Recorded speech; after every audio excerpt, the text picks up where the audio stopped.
कोल्हापूर महापालिकेच्या आरोग्य विभागामार्फत शहरात मान्सूनपूर्व नालेसफाई करण्यात येतेय। या नालेसफाईतून आजवर 7,297 टन गाळाचा उठाव करण्यात आला। पोकलँड मशीनद्वारे 1,465 डंपर गाळाचा उठाव करण्यात आलाय। कोल्हापूर महापालिकेच्या वतीनं दरवर्षी मान्सूनपूर्व नालेसफाई करण्यात येते।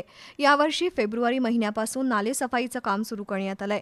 नाले आणि चॅनेल सफाईसाठी 2 पोकलँड मशीन, 2 JCB, 6 डंपर अशी यंत्रणा उपलब्ध करून दिली असून 45 कर्मचाऱ्यांची 2 पथकं तयार करण्यात आली आहेत।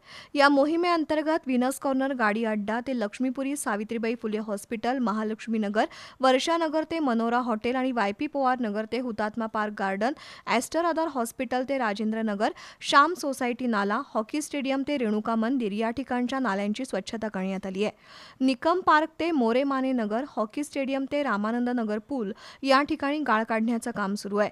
आजवर 7,297 टन गाळाचा उठाव करण्यात आलाय। पोकलँड मशीनद्वारे 1,465 डंपर गाळाचा उठाव झालाय।